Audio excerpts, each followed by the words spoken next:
Oke, assalamualaikum warahmatullahi wabarakatuh. Di pertemuan hari ini kita masuk ke bab 4. Di bab 4 ini kita akan belajar mengenai analisa volume atur dengan energi. Nah, di bab ini kita akan mempelajari beberapa subbab. Di antaranya yang pertama kita akan membahas kelestarian massa dari volume atur atau sistem terbuka. Selanjutnya bentuk-bentuk kesetimbangan laju massa. Yang ketiga, aplikasi kesetimbangan laju massa. Yang keempat, kelestarian energi volume atur. Dilanjutkan dengan analisa volume atur pada keadaan steady atau tunak. Di antaranya nanti kita akan membahas contoh-contoh dalam kehidupan sehari-hari, yaitu kerja dari nozzle dan diffuser, turbin, kompresor dan pompa, alat penukar kalor atau heat exchanger, katup, dan terakhir integrasi sistem. Nah, yang terakhir kita akan membahas analisa transient. Itu kebalikan dari keadaan steady. Kalau keadaan steady itu dalam keadaan diam, sedangkan analisa transient ini bergantung terhadap waktu. Nah, yang masuk ke kelestarian massa dari volume atur. Nah, di sini kita akan membahas kesetimbangan laju massa. Di sini Ibu menunjukkan sebuah skema di mana di sana adalah skema suatu volume atur dengan satu jalur masuk dan satu jalur keluar. Di sini kita bisa lihat satu jalur masuk yang diwakili dengan inlet di sini. Dan ini ada berupa sistemnya. Garis-garis putus ini menunjukkan batas sistemnya. Dan ini yang sebelah kanan merupakan jalur keluarnya atau exit E. Nah, dari pemaparan ini kita bisa menjabarkan menjadi sebuah formula, yaitu DMCV atau laju perubahan massa di dalam volume terhadap waktu. Jadi DMCV per dt itu sama dengan M dot I dikurangi M dot E. M dot I itu merupakan laju aliran massa masuk.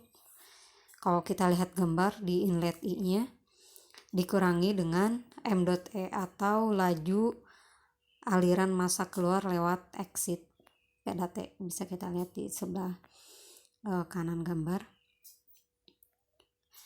Nah, rumusan ini berlaku jika seandainya hanya ada satu jalur masuk atau satu jalur keluar. Nah, bagaimana jika seandainya jalur masuk dan keluar lebih dari satu? Ya, tinggal dilakukan penjumlahan ya dengan menggunakan simbol sigma. Seperti bisa kita lihat perumusannya menjadi DMCV per dt sama dengan sigma M dot I dikurangi sigma M dot E.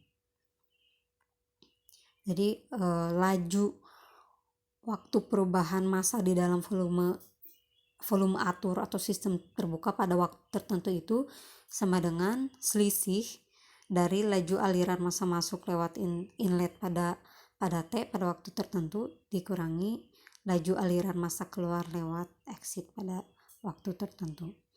Nah, di sini kita harus memahami juga bagaimana laju alirannya. Jadi laju aliran dari jalur masuk terus masuk ke sistem, lalu ada jalur keluar atau exit E. Di sini kita harus paham bagaimana laju aliran massanya. Ya, di sini ada contoh gambarnya. Di sini ada sebuah benda berupa cairan. Di sini kita bisa lihat berupa pipa yang miring ya. Di sini ada suatu luasan tertentu atau DA. Lalu di sini ada panjang silindernya. Di sini bukan volume. Jadi di sana ada V, ada delta T. Untuk mencari panjang dari V sama dengan S per T, berarti untuk mencari panjang dari silinder ini tinggal dilakukan perkalian antara kecepatan dan waktu. Itu tak lain adalah jarak ya. S sama dengan V kali delta T. Nah, gambar ini menunjukkan zat dengan volume tertentu melewati DA ya, melewati luasan tertentu dalam kurun waktu tertentu. Jika kita jabarkan lebih ringkas, perumusannya menjadi rho dikali Fn dikali delta T dikali luasannya, atau rho Fn delta T kali dA. Jadi itu merupakan rumus untuk mencari jumlah massa, amount of mass crossing dA yang melewati suatu luasan tertentu during the time interval delta T, selama pada waktu tertentu. Nah, bagaimana untuk mencari laju massa sesaat melewati area tersebut, area dA tersebut? Otomatis ketika ditanyakan laju berarti dihubungkan dengan delta T ya, maaf dt, artinya dalam kurun waktu tertentu, berarti tinggal per dt ya. Berarti kalau seandainya awalnya rumusnya rho Fn delta T dikali dA tinggal pindah ruas, sehingga di sini berarti dm per dt ini merupakan dm per dt ya, karena laju yang ditanyakan itu sama dengan rho Fn kali dA. Nah, jika diintegrasikan terhadap area A, maka diperoleh m dotnya itu sama dengan integral, m dot ini laju ya, laju sama dengan integral dari batasan luasan tertentu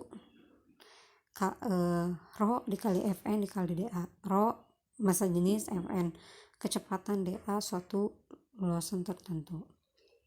Nah, sekarang kita masuk ke bentuk-bentuk kesetimbangan laju massa. Nah, di sini bentuk satu dimensi aliran dari laju massa. Nah, apa itu? Kita harus tahu dulu apa itu arah alirannya, karena sangat mempengaruhi ketika jalur masuk keluar, berarti kita harus pahami arah alirannya. Nah, arah aliran ini merupakan harus tegak lurus terhadap batas atau boundary sistem di mana massa masuk atau keluar volume atur, seperti pada gambar sebelumnya yang sudah Ibu tunjukkan. Ini arah tegak lurusnya ya.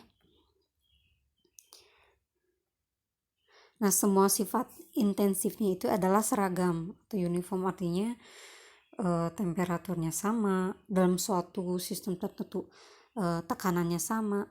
Nah, seragam atau uniform terhadap posisi pada setiap jalur masuk atau keluar. Nah, di sini ada gambar yang lebih real. Di sini ada pipa ya, ada pipa, terus ada air kompresor udara.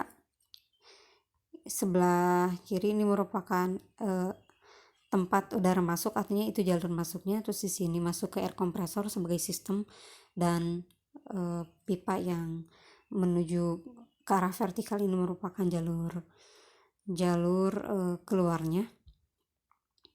Nah, di sini kita bisa menganalisa di jalur masuk ini mempunyai area tertentu meskipun kecil, mempunyai kecepatan, volume, temperatur, dan volume spesifiknya. Nah, volume spesifik ini bergantung pada jenis material apa yang masuk, dan pada suhu dan tekanan berapa sistem itu bisa mengkompresor udara yang masuk. Nah, jika dimasukkan rumus yang sudah kita jabarkan tadi, maka bisa dianalogikan ini sesuai dengan perumusan yang tadi ya.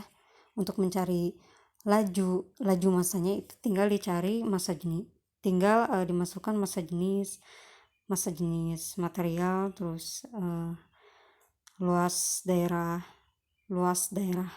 pipa tersebut. Karena ini kebetulan bentuknya lingkaran, berarti luas lingkaran. Nah, dikalikan dengan kecepatan masuk material, atau bisa kita jabarkan lagi, karena rho itu sama dengan 1/V, maka bisa dimasukkan dalam bentuk volume spesifik. Kita peroleh m dot sama dengan luas area dikali kecepatan per V ya. Di sini dituliskan juga V sama dengan kecepatan, dan V kecil itu merupakan volume spesifik. Nah, untuk mencari volume spesifik ini sudah ada ketentuannya di tabel-tabel yang sudah Ibu tunjukkan di buku Yunus, bisa dilihat ya. Nah lanjut, nah di perkalian AV ini bisa disebut laju aliran volumetrik ya. Jadi M dot sama dengan rho dikali laju aliran volumetriknya atau luasan dikali kecepatannya. Adapun satuannya itu sama dengan meter kubik per detik atau feet kubik per detik. Nah, untuk lebih dari satu jalur masuk dan jalur keluar itu tinggal dikasih sigma. Jadi kita peroleh untuk aliran satu dimensi atau one dimensional flow-nya diperoleh dmCv per dt ya. dmCv itu laju aluran dalam volume atur atau sistem terbuka sama dengan penjumlahan dari AI kali VI per volume spesifiknya dikurangi sigma dari laju aliran di jalur keluar. Nah, bagaimana jika seandainya laju aliran massa itu pada kondisi steady? Jadi nanti ada kondisi steady dan ada kondisi transient. Jadi kebalikan dari kondisi steady itu transient. Nah, sudah Ibu jelaskan juga keadaan steady atau tunak itu seperti apa. Artinya besaran atau semua sifatnya itu tidak bergantung terhadap waktu. Nah, jika kita aplikasikan terhadap rumus tersebut, berarti untuk volume atur pada kondisi steady ini tidak ada perubahan massa terhadap waktu. Artinya dmCv per dt-nya itu sama dengan 0. Nah, dengan demikian perumusan yang tadi ketika dmCv per dt sama dengan 0 bisa diperoleh sigma laju aliran masuknya itu sama dengan sigma laju aliran massa keluarnya ya. Jadi kan awalnya dmCv per dt sama dengan sigma mi dikurangi sigma m dot t ya. Ketika dmCv per dt-nya 0 berarti tinggal pindah ruas. Jadi laju massa masuknya itu sama dengan laju massa keluar. Nah, ini cukup logis karena tidak bergantung terhadap waktu ya, sama saja ketika ada material yang masuk jumlah yang keluarnya pun sama.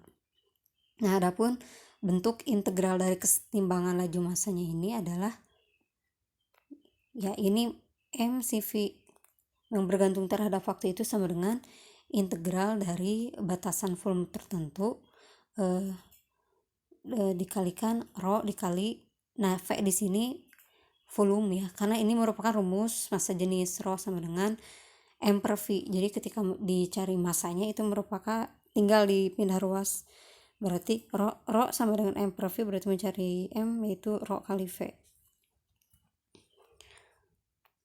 Nah, dari MCV kita sudah mendapatkan perumusan bahwa MCV itu sama dengan integral massa jenis dikali kecepatannya dikali luas areanya. Jadi tinggal disubstitusi rumus yang MCV sama dengan integral V rho dV itu dimasukkan ke perumusan laju aliran dalam sistem terbuka atau volume atur. Jadi bisa dimasukkan bahwa MCV sama dengan sigma MI dikurangi sigma M dot E itu perumusan yang rho sama dengan M per V itu dimasukkannya ke persamaan yang baru. Kita peroleh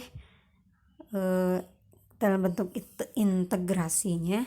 Jadi D per dt rho df sama dengan sigma integral dalam batasan luas tertentu massa jenis dikalikan dengan kecepatan dikalikan dengan luas tertentu. Nah, dikurangi sigma ini jalur keluarnya integral dari luasan tertentu dikali massa jenis dikali kecepatan dan dikali luasannya. Ya, ini Ibu tulis ulang di sini biar kalian ingat. Nah, perkalian atau produk, ada cross, ada produk ya. Rho dikali Fn ini disebut laju massa per satuan luas. Di elektromagnetisme juga kita mengenal flux ya. Nah, di sini juga ada, cuman tergantung. Di sini kita mencari laju aliran, massa berarti mass flux yang dicari. Adapun satuannya yaitu kilogram per sekon dikalikan meter persegi. Nah, di sini Ibu kasih contoh soal. Ya, kasusnya seperti ini. Suatu pemanas air umpan yang beroperasi pada kondisi steady, artinya diam ya, tunak, tidak bergantung pada waktu. Berarti dmCv per dt-nya sama dengan 0, mempunyai 2 jalur masuk inlet. Nah, berarti pakai sigma karena lebih dari 1. Jadi nanti jalur masuknya ditambahkan dan 1 jalur keluar atau exit. Nah, pada jalur masuk 1, uap air masuk pada tekanan 7 bar dan temperatur 200 derajat Celcius dengan laju aliran massa 40 kg per sekon. Nah, pada jalur masuk 2, air atau dalam bentuk cair liquid masuk pada tekanan 7 bar dan temperaturnya 40 derajat Celcius melalui luas penampang 25 cm persegi. Nah, cair jenuh atau kita kenal dengan saturated liquid ini tekanannya 7 bar keluar sistem pada titik 3 ya, dengan laju aliran volumetriknya, volumetrik berarti tadi A kali V ya, besarnya 0,06 meter kubik per sekon. Tentukan laju aliran massa pada jalur masuk 2 dan jalur ketiga dalam kilogram per sekon dan kecepatannya pada jalur masuk 2. Satuannya dalam bentuk meter per sekon. Berarti di sini kita disuruh mencari m dot 2-nya dan m dot 3-nya. Sedangkan untuk mencari kecepatannya itu di V2. Oke. Kita pecahkan bersama-sama solusinya, berarti dituliskan diketahui dulu. Yang diketahui apa? Yaitu sistem pemanas air umpan dengan 2 inlet dan 1 exit.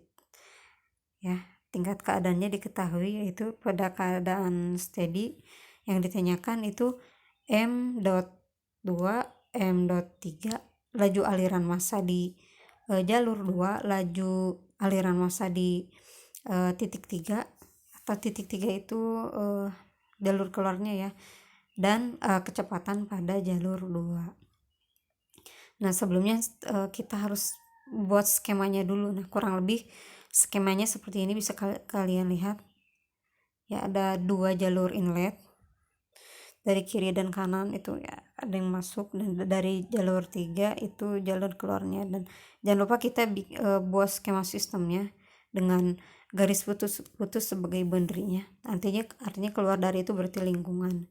Nah, di sini kita tuliskan juga parameter-parameter pada jalur 1, T1-nya sama dengan 200 derajat Celcius, P1-nya 7 bar, m.i-nya atau laju aliran massanya sama dengan 40 kg per sekon. Nah, untuk di jalur 2, T2-nya sama dengan 40 derajat Celcius, P2-nya 7 bar, dan A2-nya sama dengan 25 cm persegi. Nah, untuk jalur ketiganya ini udah menjadi cair jenuh ya. Kalian tuliskan juga parameter-parameter di cair jenuh seperti apa.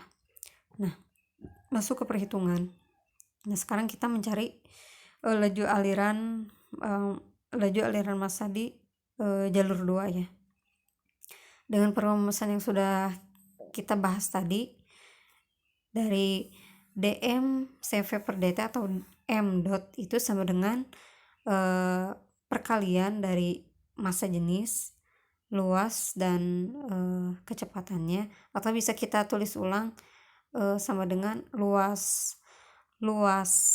area dikali kecepatan dibagi volume spesifiknya. Diingat lagi, rho itu sama dengan 1 per V ya. Maksudnya ini sama dengan kebalikan atau inverse dari volume spesifik.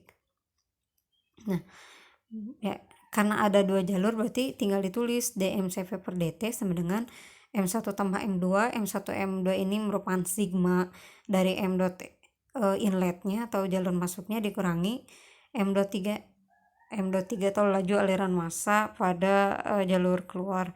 Nah, karena pada keadaan steady dmCv per dt berarti sama dengan 0 ya, artinya tidak bergantung pada waktu.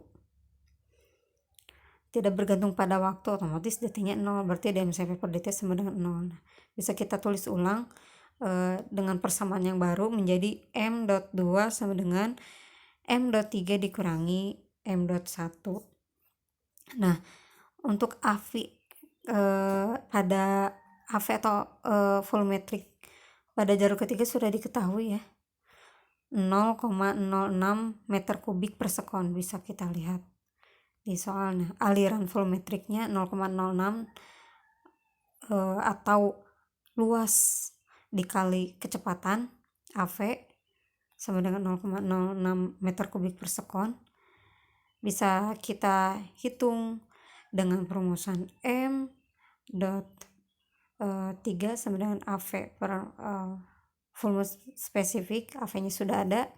Nah, V3 ini kita lihat dari tabel ya, dari buku Yunus A. Cengel Michael Bowles yang sudah Ibu share. Jadi kalian bisa lihat di sana ketika materialnya cair atau uap. Jadi kalian bisa cocokkan dengan tabel yang ada pada temperatur berapa, tekanan berapa. Nah, kalian tinggal cari, berarti volume spesifiknya itu sama dengan yang ini VF-nya ya.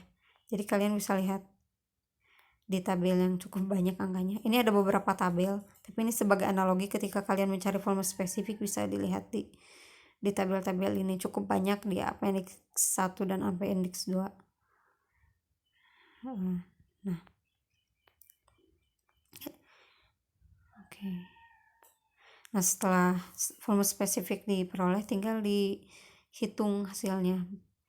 Berarti M23 sama dengan 54,15 kg per sekon. Nah, M3 sudah diketahui, M1 sudah juga ya. Berarti tinggal dimasukkan lagi ke rumus ini. Untuk mencari M2 itu sama dengan M.3 dikurangi M.1. M3-nya sudah dihitung, M1-nya sudah ada. Jadi diperoleh M.2 sama dengan 14,15 kg per sekon. Oke, berarti laju aliran massa pada jalur inlet 2 sudah diperoleh. Nah, sekarang menghitung kecepatan di inlet 2 dengan memakai perumusan yang sama. M.2 sama dengan A2V2 per V2 per volume spesifik. M.2 nya sudah ada, A2 nya sudah ada, volume spesifiknya tinggal cari di tabel. Jadi diperoleh kecepatannya sama dengan M.2 dikali volume spesifik dibagi dengan luas area tertentu. Jika kalian hitung akan diperoleh magnitud kecepatannya sebesar 5,7 meter per sekon. Nah, itu untuk keadaan steady. Jadi kasusnya tunak. Nah, bagaimana jika seandainya kasusnya transient? Nah, ini Ibu kasih contoh juga. Contoh kasus transient di mana kondisinya seperti ini.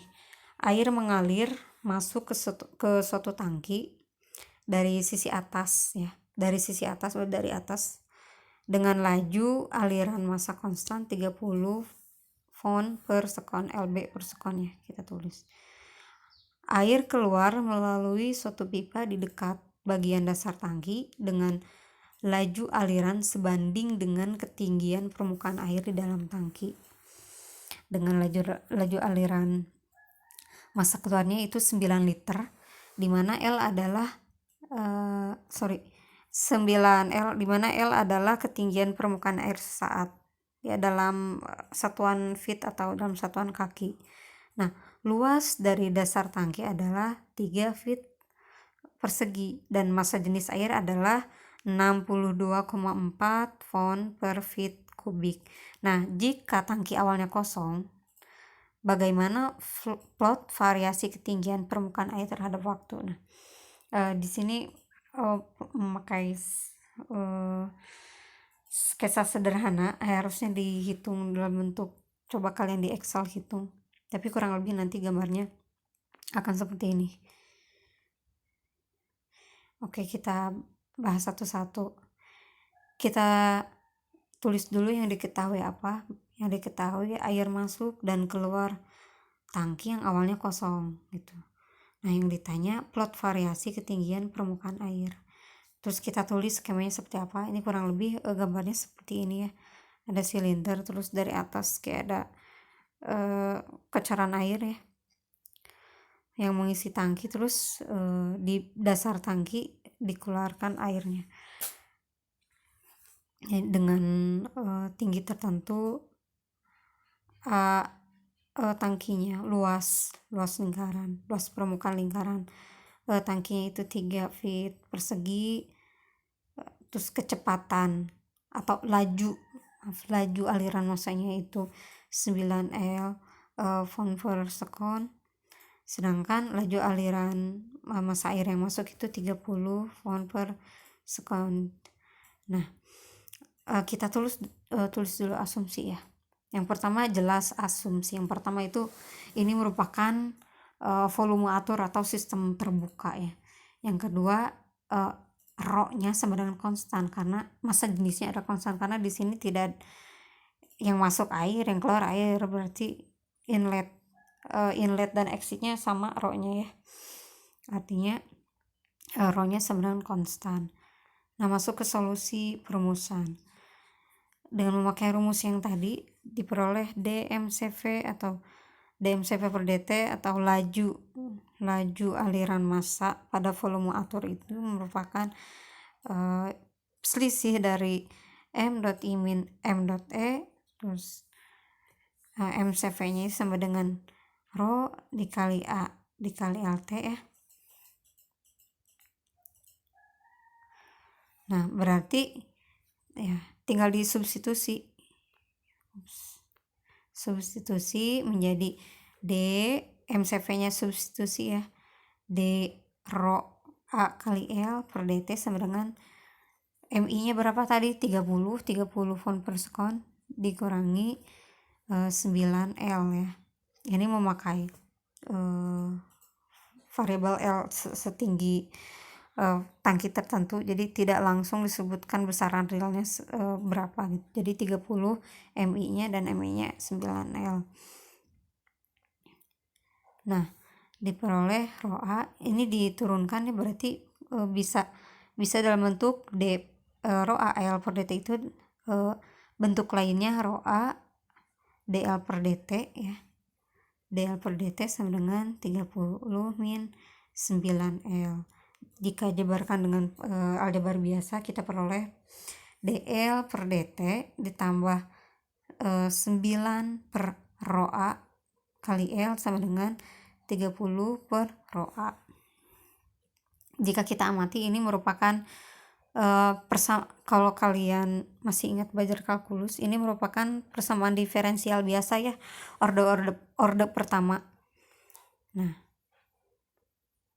dari dl per dt ditambah 9 per rho A dikali L sama dengan 30 per rho kali A.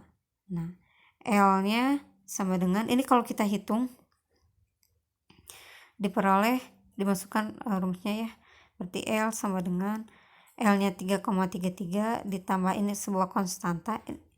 Jika kita tulis ulang, kalau kalian ingat persamaan tersebut itu bisa kita tulis L sama dengan jadi 3,33 tambah konstanta eksponen dari min 9T per rho A. T-nya, jika kita masukkan T-nya 0, L-nya 0, maka konstantanya itu min 3,33. Nah, dimasukkan ke persamaan yang sudah kita peroleh tadi, diperolehlah L sama dengan 3,33 min 3,33 atau C-nya sudah diganti eksponen dari min 9T per rho A. Atau bisa kita tulis ulang lebih ringkas, L sama dengan 3,33 dalam kurung 1 min eksponen dari min 9T per dibagi rho dikali A. Nah, jika kalian hitung dalam variasi T tertentu rho-nya konstan, A-nya sudah ada ya, maksudnya sudah diketahui, kurang lebih nanti plot variasinya tuh seperti ini ya. Nah, eksponen hubungan antara L terhadap T-nya, jadi ketinggian air terhadap waktunya ya. Nah, sekarang masuk ke kelestarian energi volume atur. Berarti di sini kita akan membahas kesetimbangan ya, kelestarian energi volume atur. Berarti kita akan meninjau kesetimbangan energinya. Nah, di sini ada skemanya hampir sama seperti tadi, karena ini dihubungkan dengan kesetimbangan energi, maka di sini kita akan melibatkan beberapa energi yang ada di suatu sistem ini. Berarti kita akan meninjau adanya energi dalam, energi kinetik, dan energi potensial. Perumusannya hampir sama, ya memang dengan memakai pemahaman yang tadi, tapi di sini ada energi dalam yang diwakili dengan UI ditambah Fi kuadrat per 2, ini energi kinetiknya, dan ditambah dengan energi potensialnya atau diwakili gravitasi kali Z-nya, Z ketinggian dari ini ya, dari skema ini bisa kita lihat. Nah, di sini ada kalor yang masuk dan ada kerja yang dilakukan sistem terhadap lingkungan yang diwakili dengan tanda arah panah merah di sistem terhadap lingkungan, sedangkan kalor dari lingkungan terhadap sistem. Nah, ya, jika dijabarkan DE/CV-nya itu sama dengan laju aliran kalornya dikurangi W dot ya, kerja yang dilakukan sistem ditambah dengan M dot I. Tadi pun kita memakai laju aliran massa, jelas selalu ada besaran itu, dikalikan dengan energi ya, energinya itu ada 3, berarti dikalikan dengan UI tambah Fi kuadrat per 2 ditambah GZI, energi potensial yang masuk, dikurangi M dot E dikalikan dengan UE atau energi dalam ditambah Fe kuadrat per 2 ditambah GZE. Nah, berarti di sini kita bisa menarik kesimpulan bahwa laju perubahan energi di dalam volume atur pada waktu tertentu itu sama dengan laju net ya, energi yang ditransfer masuk lewat perpindahan panas pada waktu T atau kita kenal dengan kalor, dikurangi dengan laju net energi yang ditransfer keluar lewat kerja pada waktu tertentu, diwakili dengan besaran W dot, ditambah dengan laju net energi ditransfer masuk mengikuti aliran massa. Nah, aliran massa yang tadi ada ketiga energi tersebut yang sudah dijabarkan sebelumnya. Nah, di sini kita lakukan evaluasi kerja untuk volume atur. Nah, bentuk kerja dapat dijabarkan sebagai berikut, bahwa W dot sama dengan W dot dalam sistem terbuka itu sama dengan ditambah rho dikali luasan dikali kecepatan dikurangi dengan laju aliran massa pada jalur keluar. Atau bisa ditulis ulang, W dot sama dengan W dot CV ditambah M dot E dikalikan dengan massa jenis dan volume spesifiknya dikurangi M dot I atau laju aliran yang masuk dikalikan dengan massa jenis dikalikan dengan volume spesifik. Nah, W dot CV ini mewakili kerja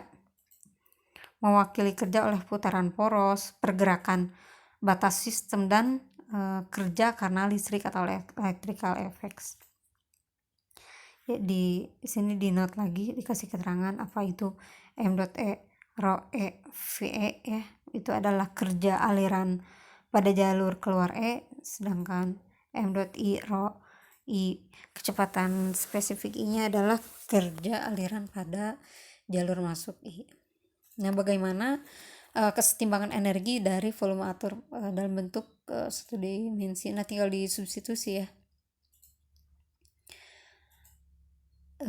Tadi sudah dituliskan bahwa DE/CV energi dalam volume atur per dt itu sama dengan, nah ini bla bla bla sudah ditulis ya.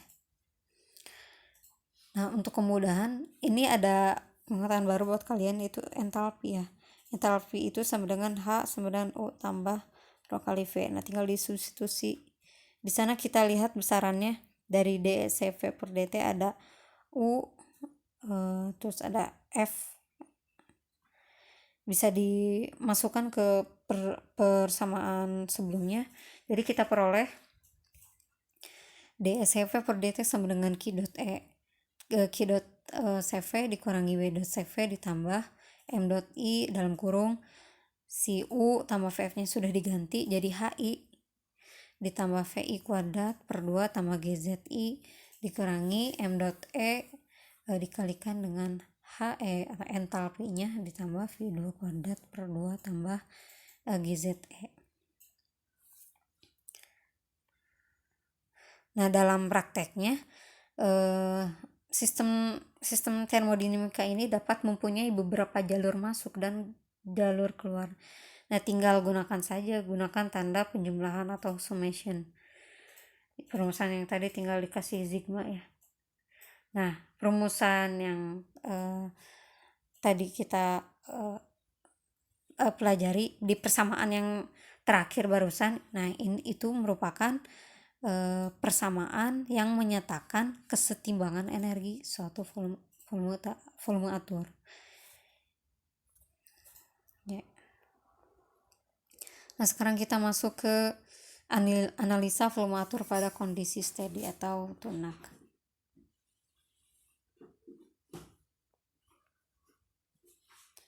Nah, logikanya sama seperti yang tadi ya. Begitupun di kesetimbangan energi ketika kondisi steady atau tunak semua sifat tidak berubah terhadap waktu ya. Jadi nanti CV kalau tadi DMCV per DT-nya 0 karena di sini kesetimbangan energi, jadi ketika dicari CV per DT-nya itu tinggal dimasukkan 0 ya. Masukkan ke persamaan yang tadi diperoleh 0 sama dengan bla bla bla bla. Nah, jadi tinggal memakai aljabar biasa dengan matematika biasa diperoleh bentuk-bentuknya. Ini bagian dari bentuk-bentuk alternatifnya.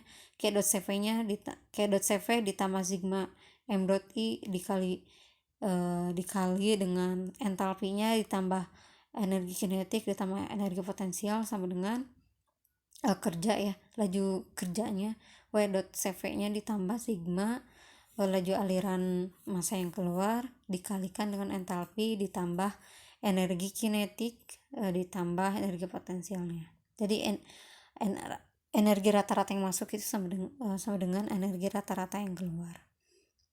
Nah, ini bisa kalian tulis ulang untuk satu jalur masuk dan satu jalur keluar pada kondisi steady. Nah, ini coba kalian di otak-atik lagi persamaannya menjadi seperti ini. Nah, ini ada contoh. Ya, contoh soalnya seperti ini. Nah, ada refrigeran ya 134A masuk pipa horizontal yang beroperasi steady pada 40 derajat Celcius dan tekanannya 300 kilopascal dan kecepatannya 40 meter per sekon. Nah, pada jalur keluar temperaturnya 50 derajat Celcius sementara tekanannya 240 kilopascal diameter dan diameter pipanya 0,04. Nah, tentukan yang pertama laju aliran massanya dalam kilogram per sekon, terus kecepatan pada jalur keluar dalam meter per sekon, yang terakhir yang ditanyakan laju perpindahan panas antara pipa dan lingkungan dalam kilowatt. Nah, seperti biasa kita harus tulis dulu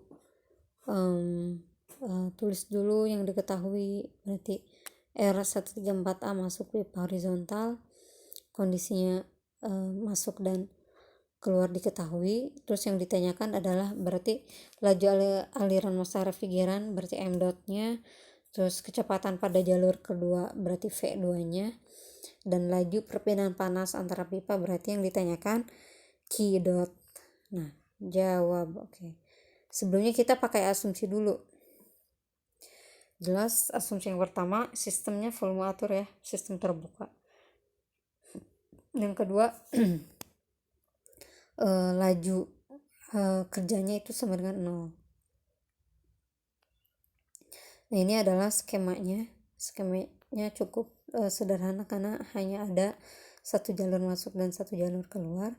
D-nya diketahui, diameter pipanya 0,04 meter, terus temperatur, tekanan dan kecepatan pada jalur masuk diketahui. Terus untuk jalur kedua kecepatan dan tekanannya juga diketahui. Nah, dengan menggunakan laju aliran masanya dari M dot 1 jalur masuknya sama dengan A V1 per volume spesifiknya, diperoleh V1 0,08089 m kubik per kilogram, lalu dimasukkan ke rumus yang laju aliran massa. Karena di sini A-nya itu luas lingkaran ya, pipa, jadi asumsinya itu lingkaran, berarti tinggal memakai rumus luas lingkaran, berarti VD kuadrat per 4 ya. Hati-hati kalau menggunakan diameter, karena diameter yang diketahui, berarti VD kuadrat per 4. Bisa saja kalian ubah ke R, tapi mendingan langsung pakai rumus VD kuadrat, atau kalau R diketahui jadi VR kuadrat. Nah, dikalikan dengan V1 nya kecepatannya dibagi dengan volume spesifiknya. Seperti biasa, volume spesifik kita harus mencari dari tabel. Nah, oke, sudah kita dapatkan M dot-nya ya. M dot berarti M dot 1 ya, karena laju aliran massa refrigeran berarti M1-nya. Nah, yang kedua ditanyakan kecepatan pada jalur kedua karena keadaan steady. Jadi ibu langsung tulis di sini, gak dijabarkan lagi, berarti M dot 1-nya sama dengan M dot 2 ya, tinggal masukkan persamaan dan besarannya ketahui, diperoleh F2 sama dengan volume spesifik dibagi volume spesifik pertama dikali dengan kecepatan pada jalur masuk pertama. Di sini A-nya sama, bisa langsung dicoret karena sama-sama pipa. Dalam satu pipa otomatis A-nya pun sama. Di sana tidak disebutkan pipa yang masuk dan keluar itu beda pipanya. Jadi kita bisa menarik kesimpulan A-nya sama. Nah, di sini volume spesifiknya tinggal dimasukkan ya ke persamaan dibagi dengan volume spesifik yang pertama dikali dengan kecepatannya sebesar 40, diperoleh 52,23 meter per sekon. Nah, untuk yang ke C ini berarti ketika ditanyakan laju perpindahan panas, kita menggunakan persamaan kesetimbangan energi itu.